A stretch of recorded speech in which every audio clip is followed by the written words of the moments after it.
Hoje, o nosso tema é muito bom, muito interessante, é do livro de Tiago.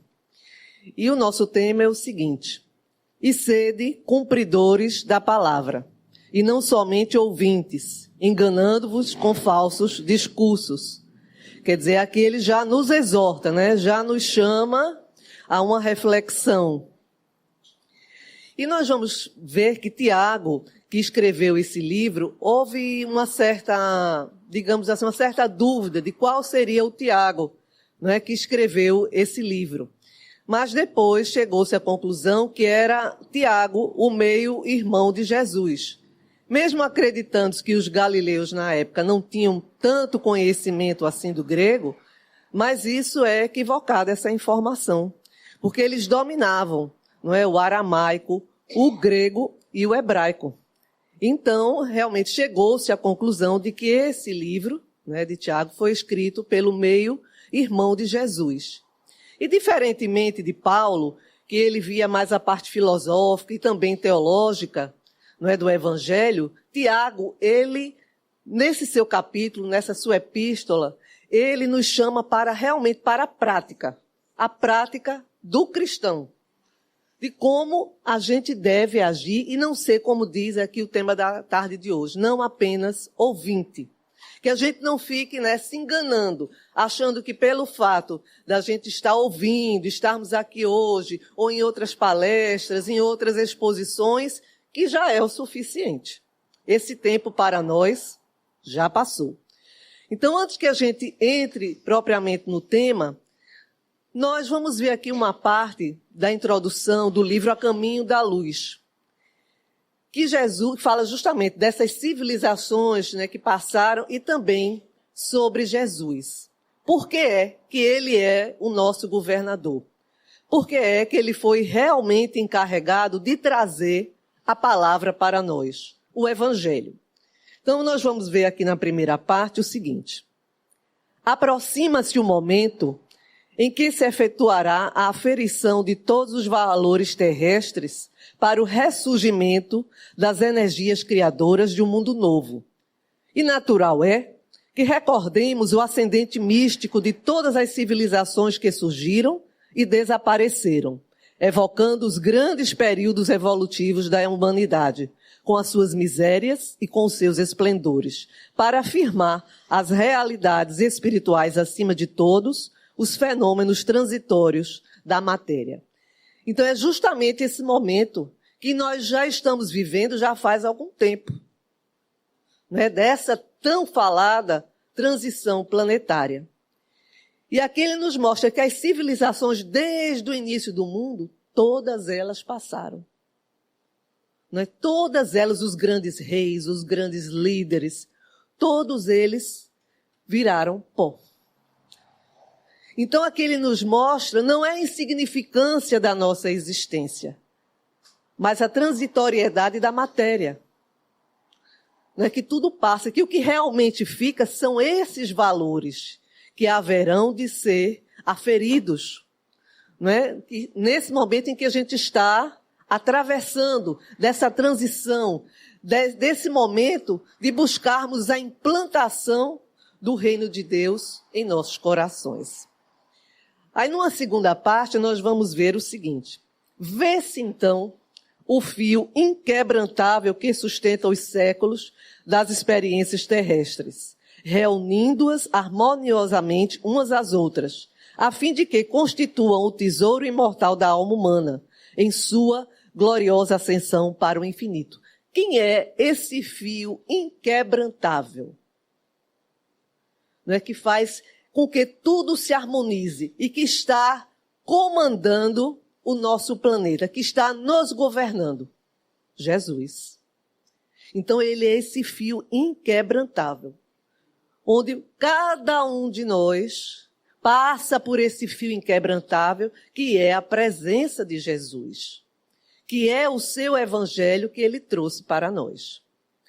E nós vamos ver mais adiante, ainda na introdução, quando Emmanuel finaliza assim: então nós vimos aqui que primeiro, todas as civilizações até hoje já passaram, não é, se tornaram pó, ficaram na poeira do tempo, assim como nós também em algum momento faremos parte apenas da história e da lembrança daqueles que nos sucederem. Iremos ser também fazer parte dessa poeira do tempo.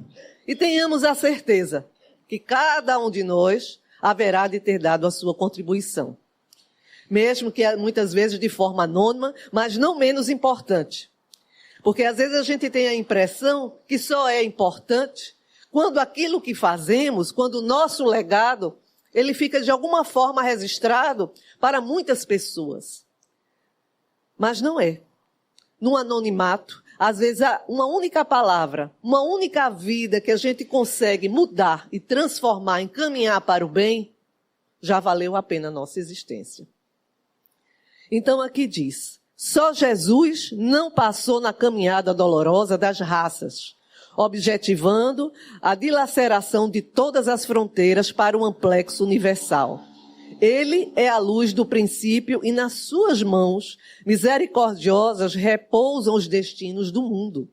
Seu coração magnânimo é a fonte da vida para toda a humanidade terrestre. É quando ele fala com aquela moça samaritana no poço, se você beber dessa água, não mais terá sede. É disso que aqui que ele está falando, essa fonte de vida. Sua mensagem de amor no Evangelho é a eterna palavra da ressurreição e da justiça, da fraternidade e da misericórdia. Todas as coisas humanas passarão, inclusive nós. Todas as coisas humanas se modificarão. Ele, porém, é a luz de todas as vidas terrestres, inacessível ao tempo e à destruição. Então, por esse motivo, a gente tem alguma dúvida que Jesus seja o nosso modelo e guia? O nosso preceptor? Porque, veja bem, os cientistas nos falam que a Terra tem em torno de 4,5 bilhões de anos, aproximadamente. Antes disso, Jesus já era o Cristo, já era um espírito crístico. Porque a gente vê no livro dos Espíritos, na escala que tem, né, dos Espíritos, para que a gente entenda de uma forma mais didática, que a última parte, digamos assim, são os Espíritos puros. Mas após os Espíritos puros, vêm esses Espíritos. E não sou eu que digo. Na Revista Espírita, de 1864, se não me engano, São Luís e Lacordaire, eles falam sobre os Messias, que são esses espíritos crísticos que trabalham, não é, diretamente com o nosso Pai Maior, com Deus. Estão, como ele diz, numa comunhão indescritível com o pensamento do Pai. Eles executam exatamente aquilo que o Pai lhes determina. Não por medo, por nada, mas por uma obediência que é regida pelo amor. Então, antes mesmo que o nosso planeta existisse, Jesus já era Jesus. E essa mensagem que ele nos traz do Evangelho não é algo que foi criado para nós, exclusivamente aqui no nosso planeta. O que ele traz para nós, esse código moral e ético, no qual nós devemos seguir e não apenas ouvir, ele é um passaporte universal. Porque existem muito mais mundos felizes do que mundos como os nossos, de expiações e provas ou mundos primitivos. Então essa mensagem que Jesus trouxe para nós através do Evangelho é uma mensagem universal do amor, da fraternidade, dos mundos felizes, daqueles espíritos que já abandonaram essas imperfeições. Então a gente vê que na sua prática, quando ele aqui estava, ele demonstra isso, ele atendeu a todos, de forma que ele demonstrava efetivamente que a mensagem dele era para todos. Ela era universal. Ele não chegou aqui dizendo, siga essa, tal, aquela religião. Ele não fundou uma religião. Mas ele nos trouxe uma moral diferente. Como ele diz, eu não vim destruir a lei, mas vim dar cumprimento. E acrescentou aquilo que já havia sido dito. Que os seus prepostos que vieram antes dele tinham trazido. Mas que quando ele aqui esteve, nós já estávamos mais amadurecidos, mais preparados para que ele lançasse as suas sementes de amor. Mas ele, sabendo ainda que a maioria de nós não estaria preparado, né, para os seus ensinamentos, ele disse: eu enviarei o Consolador prometido. E ele não falhou, como sempre, né? Veio para nós, através dos Espíritos, a doutrina espírita, que veio justamente tirar o véu e nos esclarecer em muitos pontos que ali ficaram obscurecidos, porque realmente não tínhamos ainda a capacidade de entender. Nós não entendemos o que ele trouxe à época. Nós não conseguimos seguir quando ele fala: amai os vossos inimigos. Se alguém te bate numa face, dá a outra. Nós não conseguimos compreender. Imagine se já naquela época viesse o que a doutrina espírita hoje nos traz. Então, continuando. Voltando aqui para o assunto da tarde de hoje. Então, em Tiago, antes que a gente entre nessa frase, que é o nosso tema, ele nos diz assim. Tiago 21, versículo 22. Capítulo 1, versículos 21 e 22, desculpem. Portanto, despojando-vos de toda a impureza e acúmulo de maldade, acolhei com mansidão a palavra em vós implantada. Que palavra foi essa? O Evangelho, não é? A qual é poderosa para salvar a vossa alma. Tornai-vos, pois, praticantes da palavra, e não somente ouvintes, enganando-vos a vós mesmos. E o que a doutrina espírita nos traz a respeito disso? Ela é bem concisa quando ela diz para nós: fora da caridade não há salvação. Opa! Mais claro do que isso, só se a gente desenhar, né? E a caridade no seu amplo espectro. Não é apenas aquela caridade da beneficência das coisas materiais, que é muito importante, mas também a caridade moral. Mas ninguém vai querer ouvir o Evangelho se está com a barriga vazia. Quando iniciamos lá no Jefinha, né, a primeira sede aqui do Jefa, na época da evangelização, aconteceu um fato bem interessante.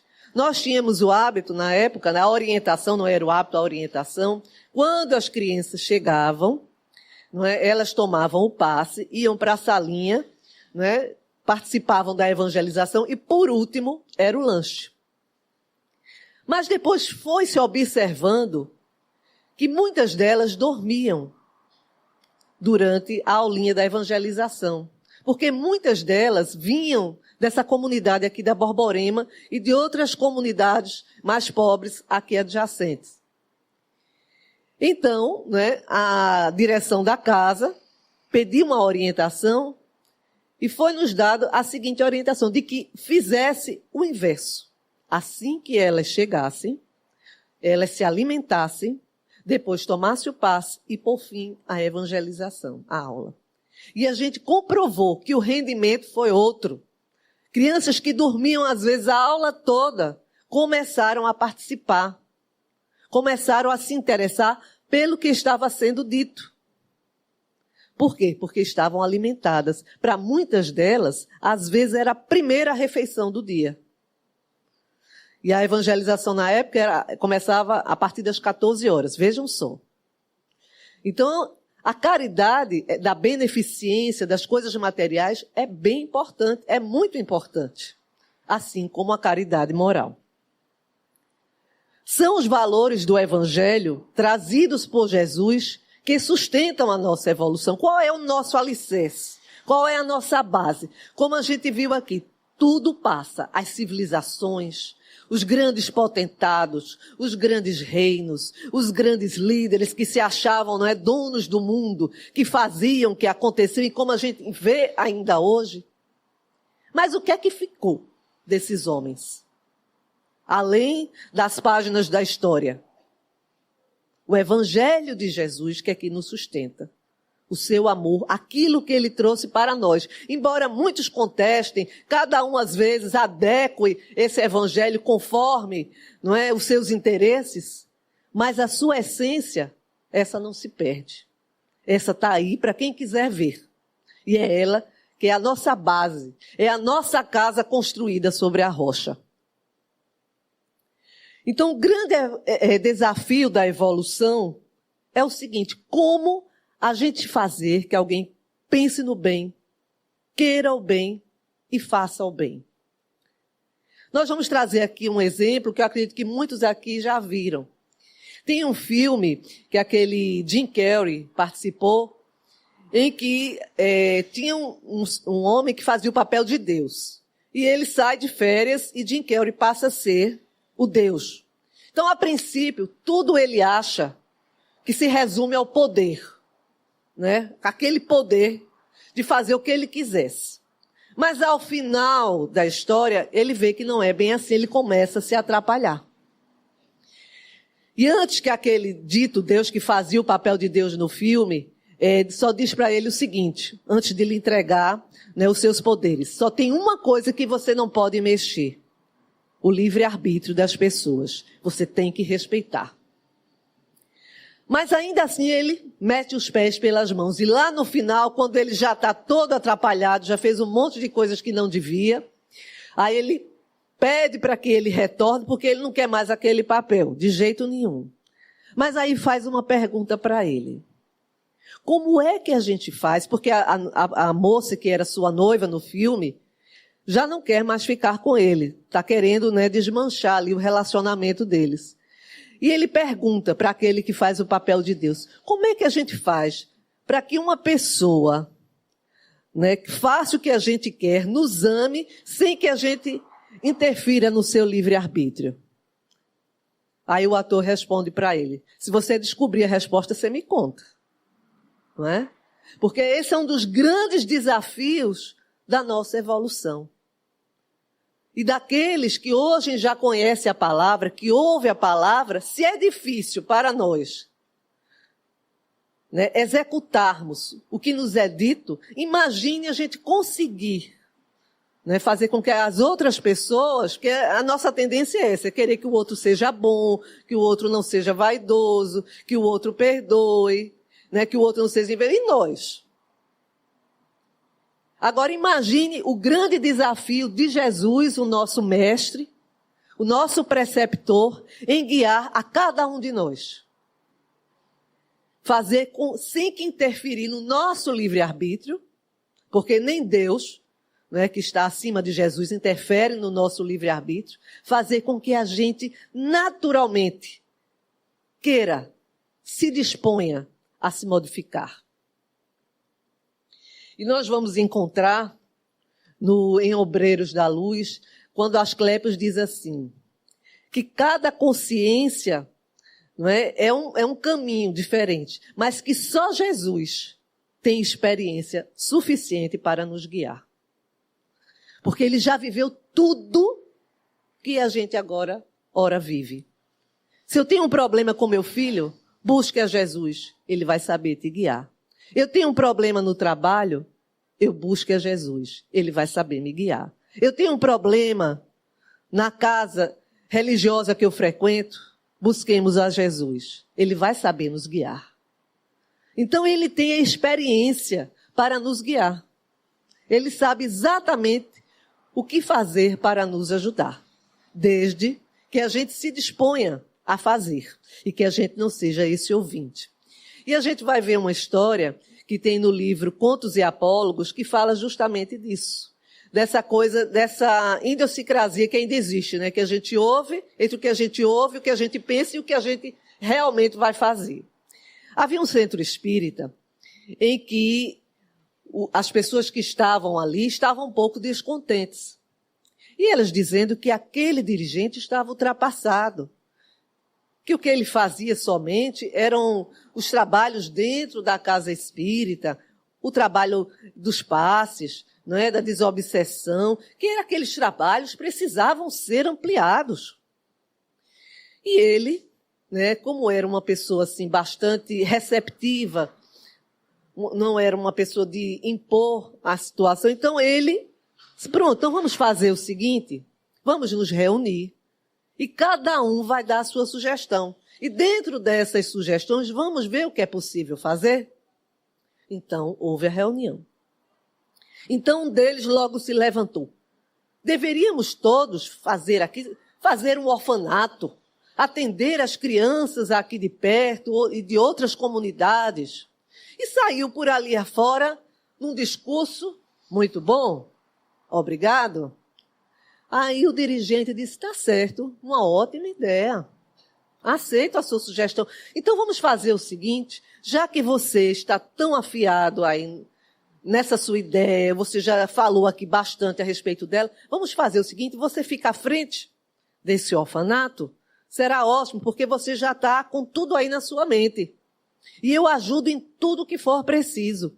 Aí ele disse, não, de forma nenhuma, eu sou um homem muito atarefado no meu trabalho, eu tenho 8 bocas para alimentar, não tenho a menor condição de fazer isso. Aí está certo, meu irmão, vamos à próxima ideia. Aí veio uma senhora.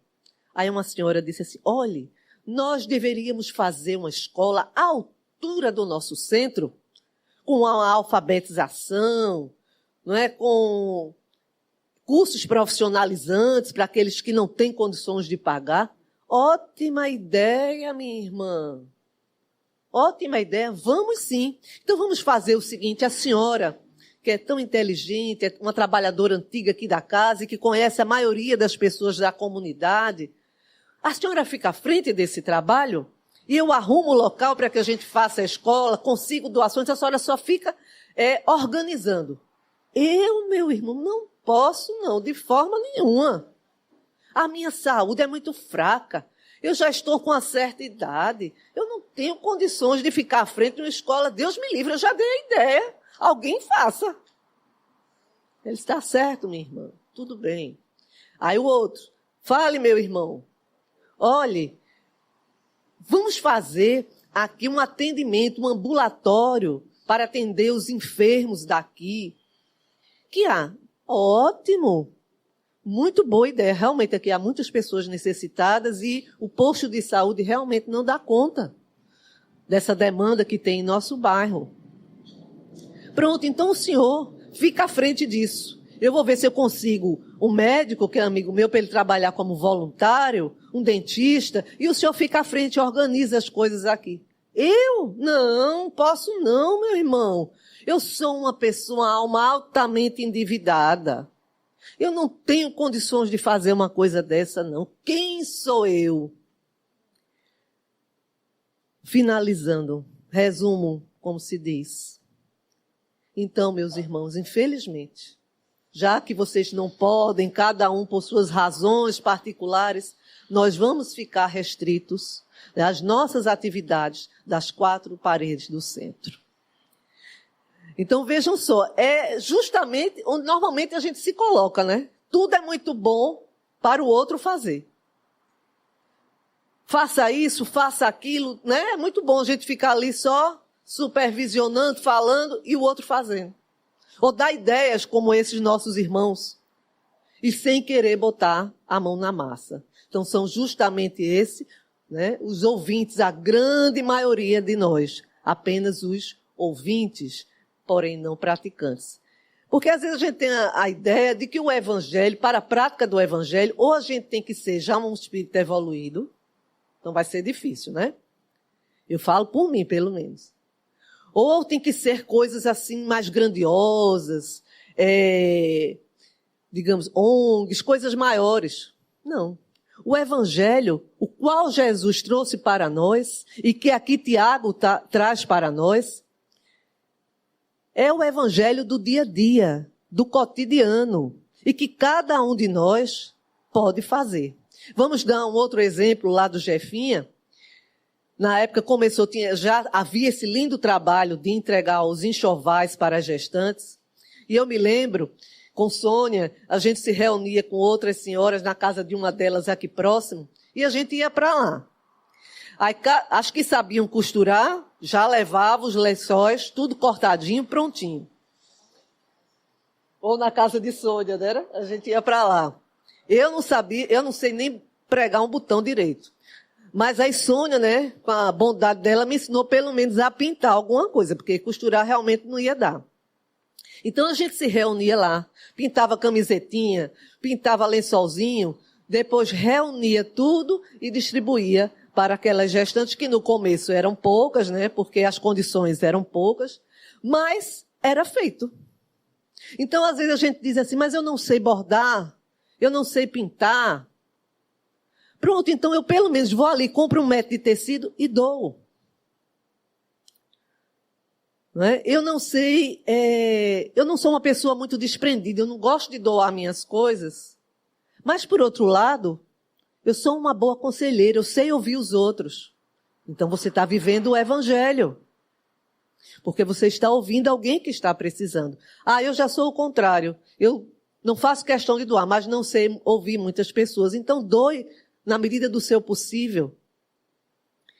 Então assim, eu tenho uma senhora aqui que toda quinta-feira, uma amiga nossa também, trabalhadora do passe, que ela toda quinta-feira traz um bolo e doa aqui para a cantina. Ah, mas eu não sei cozinhar. Não tem problema. Passa ali na casa do bolo, compra um bolinho. Não é? E traz.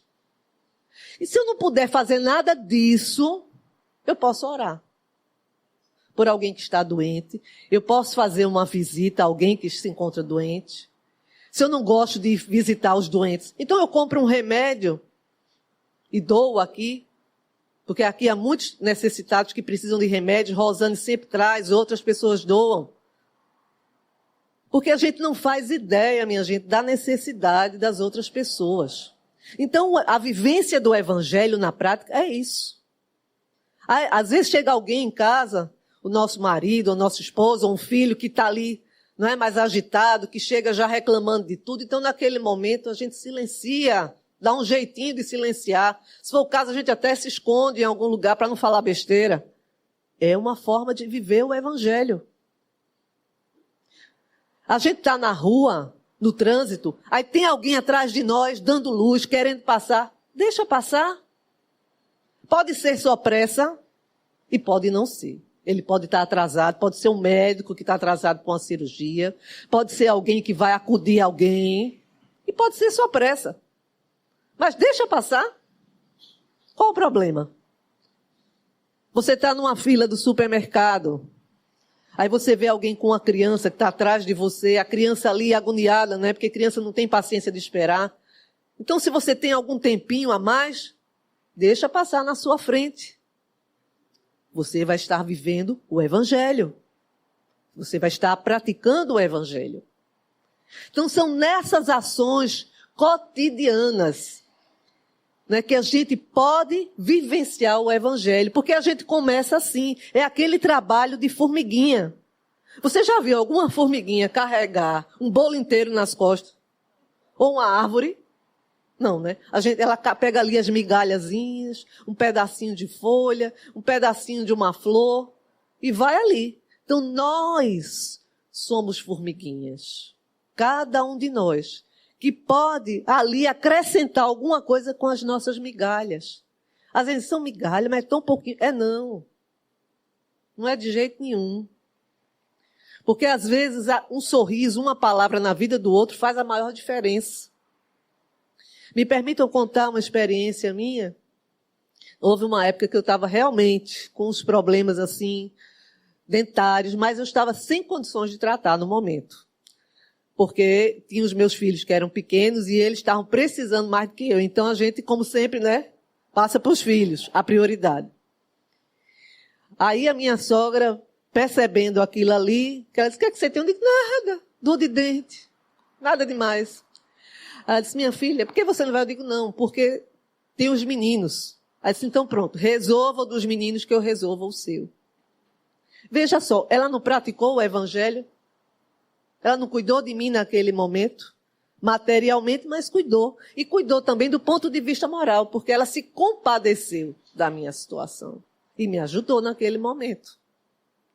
Então é isso, meus irmãos, que a todos nós somos chamados, né, a vivenciar essa prática. E a gente vê também naquela parábola de Jesus, dos credores e dos devedores, quando chega aquele homem, né, aos pés, devido àquele rei, daquele soberano, e eles, meu senhor, por favor, não me prenda, não prenda a minha família, não tome o que é meu, eu vou lhe pagar, me dê um tempo. E aquele rei olha para ele, está bem, eu lhe perdoo, pode ir embora. Eu perdoo a sua dívida. Chega lá na frente, o que acontece? Ele encontra uma outra pessoa a quem deve a ele. O que ele faz? Ele praticou o evangelho? Aí o que é que ele faz? Não, cobra aquele homem sem dó nem piedade. Não, eu vou mandar lhe prender, eu vou tomar o que é seu, me pague. E o que aquele homem devia a ele, em relação ao que ele devia àquele rei, não tem nem como comparar. Mas ele foi implacável com aquele homem. Resultado. Aí o rei ficou sabendo, mandou chamar ele de volta, disse, por que você não teve piedade daquele homem como eu tive de você? Por que você não aguardou? Ou por que você não perdoou conforme eu fiz com você?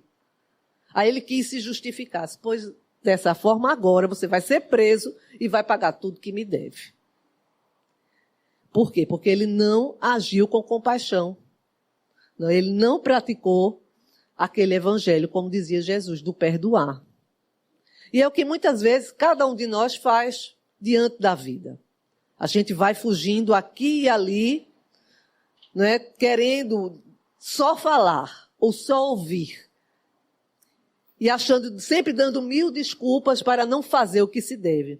E Chico tem uma frase, numa das biografias dele, muito bonitas, que ele diz assim, ninguém precisa de condições especiais e nem sair do local em que se encontra para praticar a caridade. Basta a nossa vontade.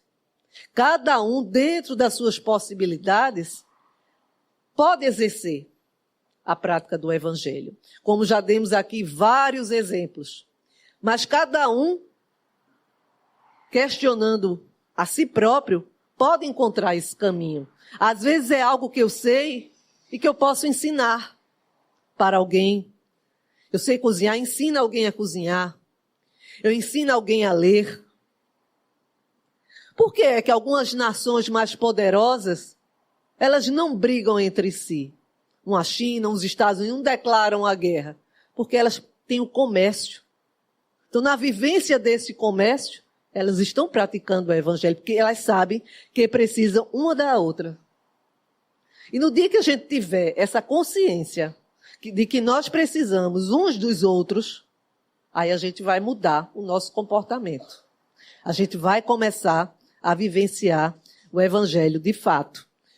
Porque, como já foi dito, os tempos são chegados. Aquele tempo de ficar sentado e ouvir apenas já passou. Nós temos agora que mudar o nosso comportamento. Porque essa transição planetária que às vezes a gente pensa, né, que vai ser um cataclisma, que vai ser algo que vai acontecer externamente, não. Pode ser alguma coisa, mas ele acontece, precisa acontecer dentro de cada um de nós. A verdadeira transição planetária é dentro do mundo íntimo de cada um. Da nossa percepção do mundo. Né? Dessa capacidade que a gente procure desenvolver de se doar, de se ajudar. E apontar menos dedos para os outros e buscar agir de uma forma diferente. E nós vamos ver, na doutrina espírita, tem um capítulo, Sede Perfeitos, em que ele nos fala a respeito justamente disso, o dever. Não esse dever profissional, mas o dever, né, ligado à moral. Aquele dever que a gente tem diante de nós mesmos, de Deus e do outro. E ele nos diz algo muito interessante. Na ordem dos sentimentos, o dever é muito difícil de ser cumprido, pois está em antagonismo com os interesses e seduções do coração. Suas vitórias não têm testemunhas, suas derrotas não têm repressão. Não é? Então, esse dever que a gente depende do nosso livre-arbítrio. Aquilo que a gente conquista, não é? A gente consegue se vencer, ninguém sabe, fica no anonimato do nosso coração. Da mesma forma que aquilo que a gente ainda continua fazendo de errado, continua conosco. Então, ele fala justamente isso, que é difícil, porque muitas vezes, entre o que o mundo nos oferece, nos chama, e aquilo que a gente sabe que é o certo, como há uma distância. Porque, às vezes, os chamamentos do mundo são muito mais fortes para nós. Né? Tem muito mais, digamos assim, brilho. Mas só que é aquele brilho daquele ouro de tolo. Né? Que quando você se aproxima, que quando você vivencia, você vê que aquilo não tem consistência. E que ao invés daquilo lhe preencher, ela lhe dá ainda um vazio ainda maior. Aí fica feito água do mar, né? Quanto mais a gente bebe, mais a gente tem sede. Então é justamente às vezes essa busca pelo prazer a todo custo. Né? Vai chegar um momento que até esse prazer ele cansa. Porque ele não repõe, ele não tem profundidade. Até uma comida que a gente gosta muito. Né? No começo é aquela, né, vontade. Chega um momento, já quase no final do prato, que você já não tem mais aquela ânsia do começo. Da mesma forma, são as coisas que a matéria muitas vezes nos traz. Não é que a gente tenha que viver no mundo, e a gente vai ver isso aqui depois, fora do mundo. Como se fosse uma pessoa que não vivesse ali, que não fizesse parte da sociedade. Não é isso. Mas que a gente saiba viver no mundo, semeando para a carne e para o espírito. E o que é semear para a carne e para o espírito? É justamente buscar cumprir esses nossos deveres. E como diz aqui, o dever íntimo do homem está entregue ao seu livre arbítrio. Mas como a gente precisar esse dever? Né? Aonde ele começa e aonde ele se detém? O dever começa precisamente no ponto em que ameaçais a felicidade ou a tranquilidade do vosso próximo. Olha só, quer dizer, à medida que aquilo que eu quero fazer ou que eu vou fazer pode ameaçar a tranquilidade ou o bem-estar do próximo, opa, aí é o meu limite. Então eu tenho o dever de não fazer, de agir de uma forma diferenciada. Da mesma forma como ele diz aqui, que eu não quero ver ultrapassado em relação a mim esses mesmos limites. Se eu vejo que uma situação mesmo que eu já vivenciei, parei no estacionamento, a pessoa parou atrás de mim, eu estava de saída, ia buscar os filhos na escola, e ele disse, não vou tirar não.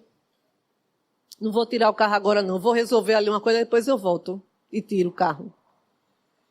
Então foi preciso, vinha uma pessoa do estabelecimento lá onde me encontrava, um segurança para fazer com que ele tirasse. Então às vezes é essa falta de noção que nos falta. A gente, às vezes, age como criança mimada. A gente quer fazer uma coisa, vai e faz. Pronto. A gente não quer saber se com aquilo a gente traz prejuízo para o outro ou não. A gente simplesmente quer fazer. E hoje, infelizmente, a gente vê muito isso. Em todos os setores da sociedade, em várias situações. As pessoas querem usufruir desta dita liberdade, mas não querem se comprometer em ter a responsabilidade. Não é que é só viver. E aquele lema, deixa a vida me levar, é muito bom para a música. Mas para a vida real, não funciona. Tem que ser diferente. E nós vamos ver uma história que tem em Contos e Apólogos, a importância dessa prática do Evangelho. Havia um frade em que ele estava orando pela manhã, e nisso, quando ele estava orando, ele sentiu ali a presença de Jesus. Ele chegou mesmo a ver. E ele ficou tão feliz, né, que ficou contemplando, e daqui a pouco os sinos da igreja começaram a tocar, indicando que era a hora, né, daqueles frades, daqueles monges saírem para atender as pessoas da comunidade. Aqueles que se encontravam doentes, distribuírem também os pães que eles haviam feito. E ele fica naquela, né? Eu vou perder essa oportunidade? né, de estar junto de Jesus, de contemplar ele e ir trabalhar, ficou naquele dilema íntimo. Como nós também ficamos em relação a outras situações nossas na vida, dessa questão do dever. Eu vou por aqui ou eu faço o caminho mais fácil? Eu tento me modificar e ser melhor e praticar aquilo que eu estou aprendendo, ou deixo para lá? Não, deixa para a próxima vida, deixa para a próxima existência, né? Outro momento. Achando que o tempo, né, está a nosso serviço, quando deve ser o contrário. Nós é que devemos estar a serviço do tempo, aproveitando cada oportunidade. Mas aí o chamamento de atender aquelas pessoas foi mais forte. Então ele desce e vai trabalhar junto com os outros monges, né, ajudando aqueles que estavam doentes, distribuindo os pães, enfim, passa o dia naquelas atividades de ajuda à comunidade. Quando ele retorna, no final da tarde, e entra no quarto e vai agradecer pelo dia, quem está lá? Jesus. Aí diz para ele, se você não tivesse ido, eu teria ido embora. Como você foi, eu fiquei aqui lhe aguardando. E tem uma frase de Emmanuel que diz, né? Se a gente tem os nossos débitos, os nossos resgates. É mais ou menos assim.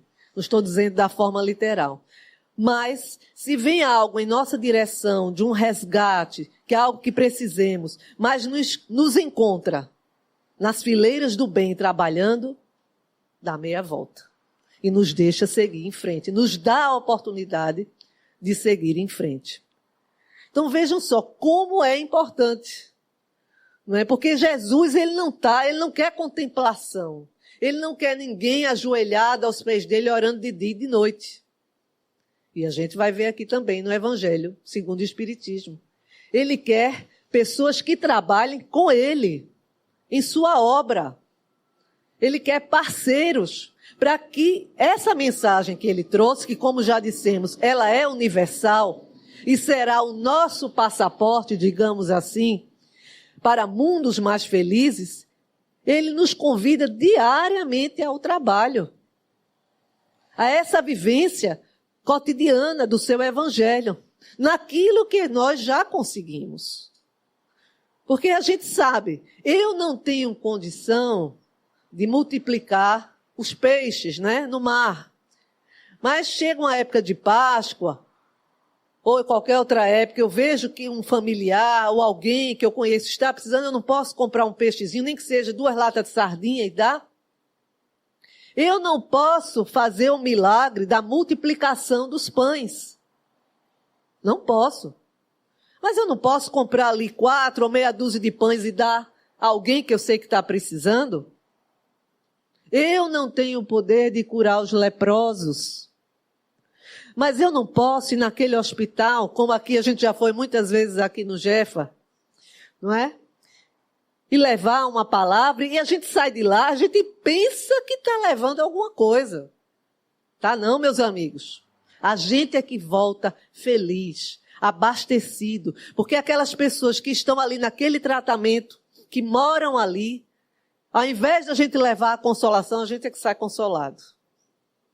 Eu não posso, não é, curar um paralítico, mas na rua, se eu vejo alguém que está na cadeira de roda e essas nossas calçadas, né, maravilhosas de primeiro mundo, eu não posso dizer, você quer uma ajuda e empurrar aquela cadeira numa calçada ou ajudar a atravessar uma rua? Eu não tenho o poder de fazer quem é cego voltar a enxergar. Mas se eu vejo alguém cego na rua, que quer subir no ônibus, que quer atravessar uma rua, eu não posso dizer, meu amigo, você permite que eu lhe ajude? Sim, e ajudar? Então veja só, numa esfera bem menor, nós que somos essas formiguinhas, nós não podemos trabalhar ao lado de Jesus? Cada um, dentro das suas possibilidades, precisa algo especial, precisa eu ser um missionário como Divaldo, né? Como Chico Xavier. Não, eles estavam naquela situação ali, porque eles trabalharam muito Porque às vezes a gente quer uma mediunidade esplendorosa, a gente quer ser um palestrante esplendoroso, mas a gente não sabe o quanto de renúncia aquelas pessoas, né, têm para poder chegar naquele nível. Quantas vezes deixa a família em casa para ir falar em vários lugares? Né, o Chico mesmo, que vinha do trabalho, passava a noite psicografando, ajudando, atendendo as pessoas. Então a gente quer a parte boa, né, da vivência da palavra. A gente não quer a parte do sacrifício, da renúncia, do trabalho. E dessa forma não funciona. É como diz aqui, não vamos nos iludir. Não vamos nos iludir. Achando que é fácil. Ou que podemos começar por cima da montanha. A gente começa por baixo. Mas bem por baixo mesmo. É justamente as formiguinhas que vai ali, ó. Mas como se diz a história, né? De grão em grão, a galinha enche o papo. Então, da mesma forma, cada ação nossa no bem, nós vamos acendendo um ponto de luz em nós. E vamos ajudando aquelas pessoas que naquele momento estão necessitadas daquela ajuda. A gente vai ver em Paulo, naquela carta que ele escreve aos Coríntios sobre o amor, quando ele diz assim: ainda que eu falasse as línguas dos homens e dos anjos e não tivesse amor, seria como o metal que soa ou como o sino que tine. É o que a maioria de nós faz. É só barulho. Não é? É só barulho. Então é justamente o cristão que só ouve e nada pratica. Ele só faz barulho. E ainda que tivesse o dom de profecia e conhecesse todos os mistérios e toda a ciência, e ainda que tivesse toda a fé, de maneira tal que transportasse os montes e não tivesse amor, nada seria. A que se refere isso? É a fé sem obras. Porque não adianta eu sou uma pessoa de muita fé. Mas cadê as obras? Fé sem obra é corpo sem espírito, é letra morta. Por isso a necessidade de que a gente dê cumprimento à palavra. E ainda que distribuísse toda a minha fortuna para sustento dos pobres, e ainda que entregasse o meu corpo para ser queimado e não tivesse amor, nada disso me aproveitaria. Aqui ele nos convida ao desprendimento real. É aquela parábola, né? Que não saiba a vossa mão esquerda o que a sua direita está fazendo. Então eu posso dar tudo aos pobres, mas se disso eu tenho muito orgulho, muita vaidade, eu digo aos 4 cantos da terra o que estou fazendo, tem a sua, digamos assim, a sua serventia, tem. Porque aquele que está sendo ajudado está recebendo o benefício. Mas, digamos, para nós próprios, não terá. Porque a gente já vai ter os aplausos do mundo. E a gente sabe, né, que a opinião das pessoas é como o vento. Cada hora é numa direção diferente. Então, se a gente faz o trabalho, se a gente busca vivenciar o evangelho pautado em opiniões dos outros, nós estamos fritos. Por isso que é sempre costume dizer, o trabalho é para Jesus e por Jesus. Então a gente tem que ter essa consciência, ter esse pezinho no chão. De que o trabalho que cada um de nós aqui realiza, seja aqui na Casa Espírita, na Casa de Francisco ou fora daqui, não é para ninguém. É para Jesus e para nós próprios, para a nossa evolução. Não estamos fazendo favor. Nós estamos construindo essa tão decantada e tão falada felicidade.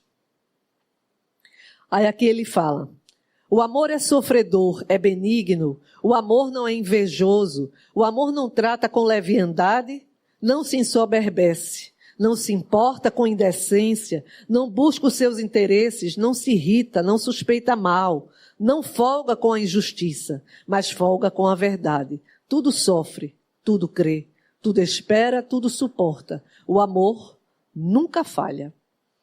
Então aqui ele nos chama, nos convida a vivenciarmos o amor fraterno, porque esse amor, à medida que a gente exercita, a gente vai conseguindo a ter esse tipo de amor, né? Que ele tudo sofre, tudo espera, que é a paciência. Principalmente no mundo em que hoje tudo é tão volátil, né? Os relacionamentos, os amores são tão voláteis. É preciso que tenhamos paciência. É preciso que a gente veja no outro um irmão também. E não apenas o objeto do nosso desejo, da nossa vontade. Mas a gente veja no outro um irmão que está nesse mundo junto conosco, caminhando. E que muitas vezes precisa da nossa compreensão, desse nosso olhar acolhedor. E não de simplesmente a gente ficar só querendo mudar, que ele seja diferente do que ele é. Nosso tempo está quase chegando, então nós vamos ver aqui o que a doutrina espírita traz para nós e de que forma ela nos convida, assim como Tiago, que nos convida à vivência da palavra, à prática do evangelho. A doutrina espírita também é muito clara nesse sentido, quando ela fala do homem no mundo, como ele deve ser. Primeiro, ela já começa assim. Um sentimento de piedade deve sempre animar o coração daqueles que se reúnem sob os olhos do Senhor e imploram a assistência dos bons espíritos. Veja só, ele já começa aí, piedade. Não é aquela piedade que a gente diz, ai, que peninha de fulano. Não é por aí. Não é aquela piedade que às vezes é só aquela coisa, bem longe, bem distante. É uma piedade real. Né? Aquela que se compadece do outro, né? Que realmente tem aquele olhar, eu não posso fazer nada, às vezes para resolver a sua situação, o seu problema. Mas eu não posso orar por você, eu não posso lhe ouvir, eu não posso lhe dar um abraço, eu não posso lhe acolher naquele momento, sem julgamentos, porque às vezes tudo que a gente precisa é de alguém que nos escute sem julgamentos. Sem sermões, sem nada, apenas ouvir. Né? Nos deixar falar sobre o que nos vai na alma. Então é essa piedade. Purificai, pois, os vossos corações. Não deixeis neles demorar nenhum pensamento mundano ou fútil. A gente sabe, né, que os pensamentos vêm de toda a ordem. Vêm os bons, vêm os maus, vêm aqueles que, não, né, que às vezes nos dão até vergonha. Meu Deus, como é que eu pensei uma coisa dessa? Mas cabe a nós, como já dizia Jesus, o orai e vigiai. Nós estamos suscetíveis, nós vivemos num mundo que está tudo aí. Mas a escolha é nossa, permitir que esses pensamentos, né, encontrem guarida e floresçam dentro de nós, ou buscar repelir, buscar mudar a nossa sintonia. Não creais, todavia, que em vos exortando sem cessar a prece, a evocação mental, nós vos exortamos a viver uma vida mística, que vos mantenha fora das leis da sociedade em que estáis condenados a viver. Não vivei com os homens de vossa época, como devem viver os homens. Sacrificai as necessidades, mesmo as frivolidades do dia, mas sacrificai-as com um sentimento de pureza que as possa santificar. Sede alegres, sede felizes, mas da alegria que dá uma boa consciência, da felicidade do herdeiro do céu, contando os dias que o aproximam de sua herança. E a virtude não consiste em tomar um aspecto severo e lúgubre, e repelir os prazeres que as vossas condições humanas permitem. Basta informar todos os atos da vida ao Criador, que deu essa vida. Basta quando se começa ou acaba uma obra, elevar o pensamento até esse Criador. Ou seja, tudo aquilo que a gente for realizar, a gente faça o melhor possível. A gente faça de uma forma que a gente consiga dar um ar de sagrado, mesmo as mínimas coisas do nosso dia a dia. Né? Que a gente eleve o nosso pensamento a Deus agradecendo e pedindo força, sabedoria para que justamente nós possamos executar e praticar o seu evangelho. Se hoje eu pratico um pouquinho, amanhã eu posso praticar um pouco mais. Mas que a gente saia, não é, desse nosso conformismo, não é, que a gente não invente mais desculpas e a gente se levante, cada um de nós, e comece a fazer a sua parte. E não jogue a nossa responsabilidade para Deus, para o vizinho, para o marido, para a esposa, enfim, para ninguém. Porque como dizia Jesus, a cada um segundo suas obras. Mais claro do que isso? Impossível, né? Então, para encerrar, nós vamos ler aqui uma mensagem desse livro, A Seara do Mestre, que diz assim: insistimos ainda na natureza daquele pedido suave e doce, que o bondoso e sereno genitor dirigia aos seus filhos. E de hoje, trabalhar na minha vinha. E de hoje, o chamamento divino tem sempre esse cunho de atualidade. A hora vem e agora é. São chegados os tempos. Assim dizia há 20 séculos o enviado celeste. A palavra do céu não é para amanhã, é para hoje mesmo, é para o momento. Deus está no eterno presente. Sua ação é sempre atual. Quando descobrimos dentro de nós, opera-se nosso nascimento espiritual. Começamos desde logo a viver a vida imortal. Mas afinal, o que significa trabalhar no vinhedo do Senhor? Este labor estará acaso representado nas grandes metrópoles, com seus arranha-céus, seus palácios, teatros, catedrais, caminhos de ferro, viaturas que devoram distâncias em poucos minutos, como os autos e aviões? Estará no rádio, na televisão, em outras tantas expressões do progresso material, de que tanto se ufanam os homens do século e ao qual impropriamente denominam de civilização?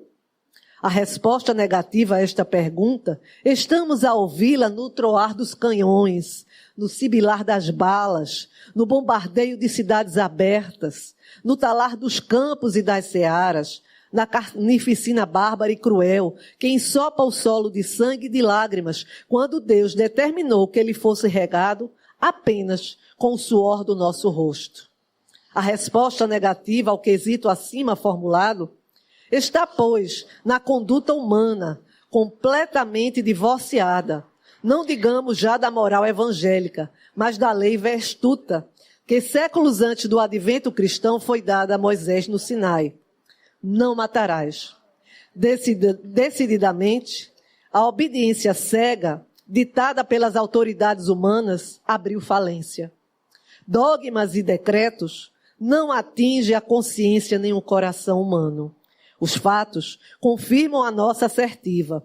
O mundo precisa ser cristianizado. Só a moral cristã, revivida em sua simplicidade e pureza primitiva, tem poder para salvá-lo. Não é receituário atuando problematicamente de fora para dentro. É medicação viva, renovando de dentro para fora. Não é demagogia religiosa, é vida permanente. Não se trata de plataforma verbalista, e sim de transformação substancial. O indivíduo é coluna sagrada no templo do cristianismo. Eis porque o Evangelho é a carta do mundo que glorificará a paz na terra, depois de impressa no coração de cada homem. Muita paz para todos.